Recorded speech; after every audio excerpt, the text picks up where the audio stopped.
13 choses que les professionnels nettoient pendant que vous ne le faites pas. Il y a une différence entre une maison qui semble propre et une maison qui est vraiment propre. Cette différence tient souvent à quelques zones précises, des endroits qu'on ne voit pas, qu'on n'y pense pas, ou qu'on ne soupçonne pas d'avoir besoin d'attention. Et pourtant, ce sont ces endroits qui accumulent le plus de saleté, de bactéries et de résidus au fil du temps.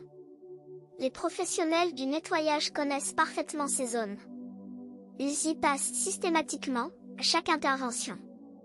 Pas parce qu'elles sont les plus visibles. Justement parce qu'elles ne le sont pas. Dans cette vidéo, je vous parle de 8 zones que les professionnels nettoient régulièrement et que la plupart des gens ne pensent pas à inclure dans leur routine. Ces zones existent dans presque toutes les maisons. Et les nettoyer régulièrement change vraiment l'état général de l'espace. Conseil 1, le dessus des armoires et des meubles. Le dessus des armoires est l'une des zones les plus oubliées dans une maison. On ne le voit pas facilement. On n'y pense pas. Et pourtant, il accumule une couche de poussière dense qui peut être surprenante quand on y passe le doigt. Cette poussière ne reste pas là. Elle circule dans l'air quand on ouvre et ferme les portes des armoires. Elle tombe sur les surfaces en dessous quand on fait du mouvement dans la pièce. Elle contribue à la qualité de l'air intérieur d'une façon qu'on ne mesure pas forcément. Les professionnels nettoient le dessus des armoires à chaque intervention. Ils utilisent un chiffon légèrement humide ou un plumeau à tête plate pour atteindre ces zones en hauteur. C'est un geste qui prend quelques minutes et qui change beaucoup. Chez vous, la prochaine fois que vous faites le ménage, regardez le dessus de vos armoires. Passez un chiffon. Vous serez peut-être surpris de ce que vous trouvez. Et intégrez cette zone dans votre routine régulière, au moins une fois par mois. Commencez par cette zone en premier, avant de nettoyer quoi que ce soit en dessous. Ainsi, tout ce qui tombe sera nettoyé ensuite, dans le bon ordre. Conseil 2, le dessous des appareils électroménagers. Le dessous des appareils dans la cuisine est une zone particulièrement difficile à nettoyer. Le dessous du micro-ondes, le dessous de la machine à café, le dessous du grille-pain. Ces appareils sont posés sur le plan de travail et rarement déplacés. Et pourtant, en dessous s'accumulent des miettes, des résidus d'huile, de la poussière et parfois des moisissures. Les professionnels déplacent systématiquement les petits appareils pour nettoyer en dessous. C'est une zone que la plupart des personnes ne touchent jamais, ou très rarement. Et pourtant, c'est l'une des zones les plus contaminées d'une cuisine. L'accumulation sous ces appareils peut aussi attirer des insectes ou créer des conditions propices au développement de bactéries. C'est une question d'hygiène, pas seulement d'esthétique. Chez vous, lors de votre prochain nettoyage de cuisine, déplacez chaque petit appareil. Nettoyez le dessous. Essuyez la base de l'appareil si nécessaire. Puis repositionnez. Ce geste, fait une fois par mois, maintient la cuisine dans un état d'hygiène bien supérieur. C'est aussi l'occasion de déplacer ces appareils vers des positions légèrement différentes si nécessaire, et de voir l'état du plan de travail sur des surfaces qu'on ne voit pas habituellement. Conseil 3, les joints de la salle de bain et de la cuisine. Les joints en silicone et en ciment, entre les carreaux, autour de la baignoire, entre les surfaces, sont des zones où les moisissures, le calcaire et les résidus de savon s'accumulent plus vite que partout ailleurs. Ces matières poreuses absorbent l'humidité et offrent un terrain idéal pour le développement de champignons. Les professionnels nettoient les joints régulièrement, avec des produits appropriés et des brosses à poils souples. Ils vérifient l'état des joints à chaque intervention et traitent les premières traces de moisissure avant qu'elles ne s'installent profondément. Un joint propre est beaucoup plus facile à entretenir qu'un joint sur lequel la moisissure a eu le temps de s'incruster. La différence d'effort est considérable. Et le résultat visuel l'est tout autant. Chez vous, regardez l'état de vos joints lors de votre prochain nettoyage de salle de bain et de cuisine. Si vous voyez des traces sombres ou grises, traitez-les immédiatement. Et intégrez les joints dans votre routine mensuelle pour éviter que la situation ne s'aggrave. Conseil 4, les poignées, interrupteurs et surfaces très touchées. Les poignées de porte, les interrupteurs, les boutons des appareils électroménagers, les robinets, ces surfaces sont touchées des dizaines de fois par jour. Et pourtant, elles sont rarement dans la liste prioritaire des choses à nettoyer.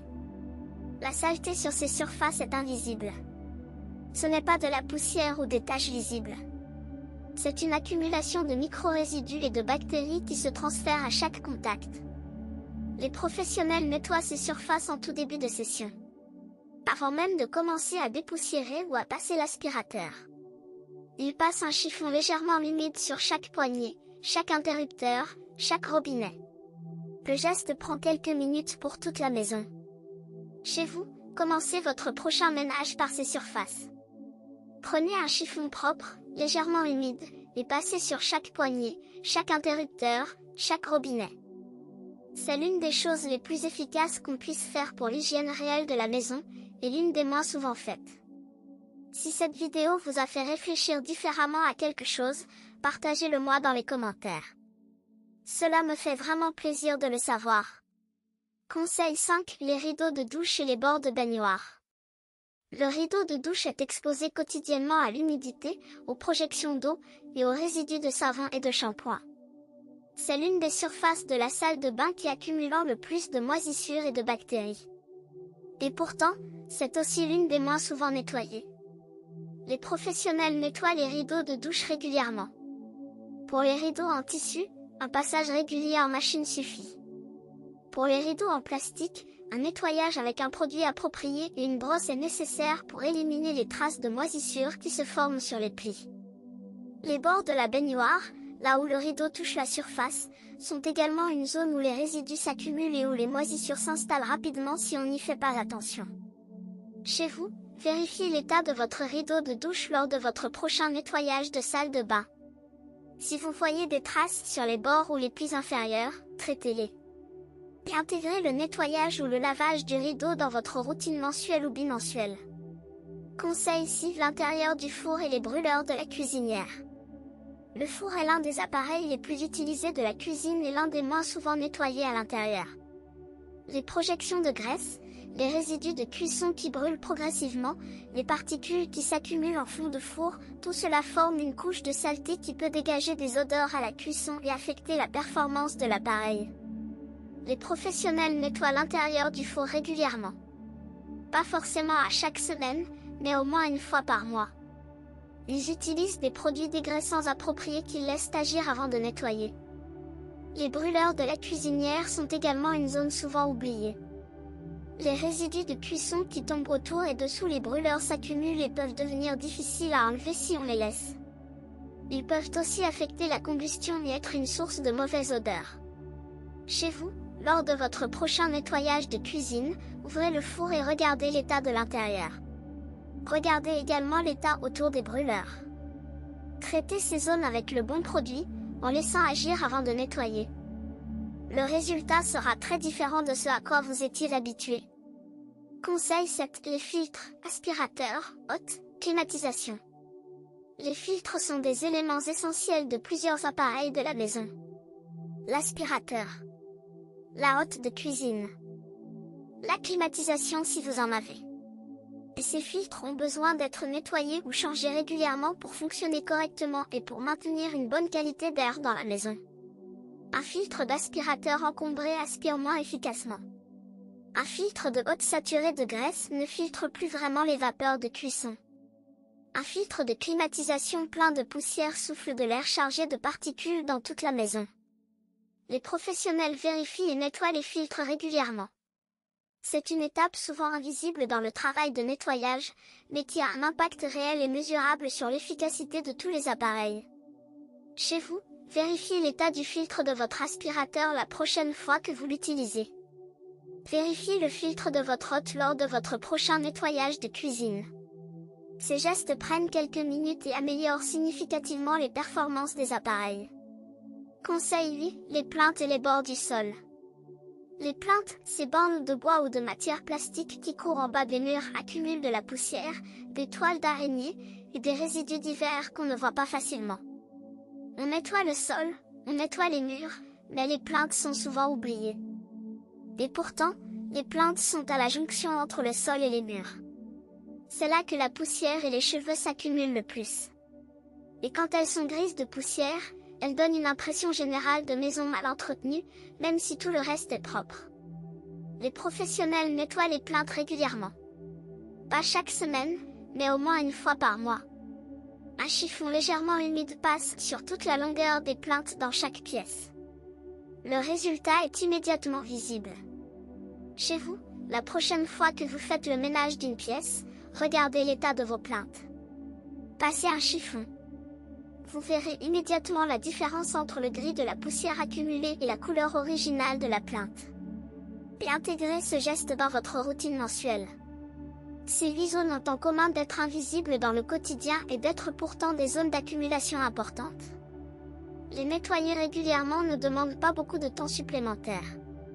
Mais elles transforment vraiment la propreté réelle de la maison, pas seulement son apparence. Et c'est cette propreté profonde, qui va au-delà de ce qu'on voit, qui fait la vraie différence dans la façon dont on se sent dans son espace. Avant de partir, si une idée de cette vidéo vous a fait voir votre maison ou votre vie différemment, dites-le moi dans les commentaires. Je lis tout avec beaucoup d'attention et cela m'aide à vous apporter des contenus qui font vraiment la différence pour vous. Intégrez ces zones oubliées dans une routine régulière. Ces 8 zones ont un point commun, elles ne font pas naturellement partie de la routine de nettoyage habituelle. On nettoie les surfaces visibles, on passe l'aspirateur, on nettoie les sanitaires et ces zones restent de côté, oubliées, s'accumulant silencieusement. La façon la plus efficace de les intégrer est de leur assigner une fréquence précise dans une routine. Certaines méritent une attention mensuelle, le dessus des armoires, l'intérieur du four, les plaintes. D'autres méritent une attention bimensuelle, les filtres, les joints profonds, les brûleurs. D'autres encore méritent une attention hebdomadaire, les poignées et interrupteurs, le dessous des appareils, le rideau de douche. En répartissant ces zones sur un calendrier régulier, elles ne s'accumulent plus et ne demandent jamais un effort excessif. Elles font partie d'une routine globale qui maintient la maison dans un état de propreté réelle, pas seulement apparente. Sur la différence entre propreté apparente et propreté réelle. Une maison peut sembler propre à l'œil sans l'être vraiment. Les surfaces visibles sont nettes, les sols sont propres, les vitres brillent. Mais derrière les appareils, sous les meubles, dans les joints, dans les filtres, là où l'œil ne va pas facilement, la saleté s'est accumulée. Cette saleté invisible a des conséquences réelles. Elle affecte la qualité de l'air intérieur. Elle crée des conditions favorables aux bactéries et aux moisissures. Elle réduit l'efficacité des appareils. Et elle finit par devenir visible, parfois de façon désagréable et difficile à corriger. Les professionnels nettoient pour la propreté réelle, pas seulement pour la propreté apparente. C'est ce qui distingue leur travail d'un nettoyage de surface. Et c'est cette approche plus complète qui produit des résultats durables et vraiment sains. Chez vous, adoptez progressivement une vision de la propreté qui va au-delà de ce qu'on voit transforme la qualité de l'entretien de la maison. On nettoie plus rarement les zones oubliées, une fois par mois, parfois moins, mais on les nettoie. Et ce traitement régulier maintient la maison dans un état de propreté qui dépasse l'apparence. Sur l'efficacité des produits et leur temps d'action. Un aspect souvent sous-estimé du nettoyage professionnel est le temps d'action des produits. Les bons produits de nettoyage ont besoin de temps pour agir efficacement. Un produit qu'on applique et qu'on essuie immédiatement n'a pas pu faire son travail. Les professionnels appliquent les produits et laissent agir. Pendant ce temps, ils nettoient autre chose. Puis ils reviennent pour essuyer et rincer. Ce temps d'action peut transformer un nettoyage difficile en quelque chose de simple. Pour les zones oubliées dont on parle dans cette vidéo, cette logique est particulièrement importante. Le dessous des appareils encrassés de graisse. L'intérieur du four. Les joints. Ces zones nécessitent un produit adapté laissé à agir suffisamment longtemps pour décoller les résidus. Chez vous, prenez l'habitude d'appliquer les produits en premier et de laisser agir pendant que vous vous occupez d'autres choses dans la même zone. Cette façon de faire économise du temps et de l'effort, et améliore significativement les résultats. Sur la santé et la qualité de l'air intérieur. L'air intérieur d'une maison peut être plus pollué que l'air extérieur dans certaines conditions. Les poussières, les acariens, les moisissures, les résidus chimiques des produits ménagers, tout cela circule dans l'air que les habitants respirent chaque jour. Nettoyer les zones oubliées, les filtres des appareils, le dessus des armoires, les joints, le fond des placards contribue directement à améliorer la qualité de l'air intérieur. La poussière accumulée en hauteur retombe dans l'air. Les filtres d'aspirateur encrassés rejettent des particules au lieu de les capter. Les moisissures dans les joints libèrent des spores. En s'occupant de ces zones régulièrement, on prend soin non seulement de l'apparence de la maison, mais aussi de la santé des personnes qui y vivent. C'est un bénéfice concret et mesurable, même s'il est invisible à l'œil. Pour les personnes qui ont des sensibilités respiratoires ou des allergies, l'entretien de ces zones oubliées peut faire une vraie différence dans le confort quotidien. Ce que ces zones révèlent sur nos habitudes de nettoyage. Il y a quelque chose d'instructif dans l'existence de ces zones oubliées. Elles révèlent comment fonctionne notre attention dans le nettoyage. On nettoie ce qu'on voit. On nettoie ce qui provoque une réaction immédiate, une tache visible, un sol sale, un évier encrassé. On oublie ce qui est hors de notre champ de vision habituel. Ce n'est pas de la négligence. C'est de la nature humaine. Notre attention est attirée par ce qui est visible et immédiat. Les zones cachées, les zones en hauteur, les zones derrière les appareils, elles ne génèrent pas de signal d'alarme visuel. Elles s'accumulent silencieusement. La solution est de créer un système qui compense ce biais de l'attention. Un calendrier, une liste de rotation, ou simplement une routine établie qui inclut ces zones à intervalles réguliers. Quand ces zones sont intégrées dans un système, elles ne dépendent plus de l'attention spontanée. Elles sont traitées de façon systématique, sur la fréquence idéale pour chaque zone. Toutes ces zones oubliées n'ont pas la même fréquence d'entretien idéale. Certaines doivent être traitées souvent. D'autres peuvent attendre plus longtemps sans que cela pose un vrai problème. Le dessus des armoires et les plinthes, une fois par mois suffit dans la plupart des maisons.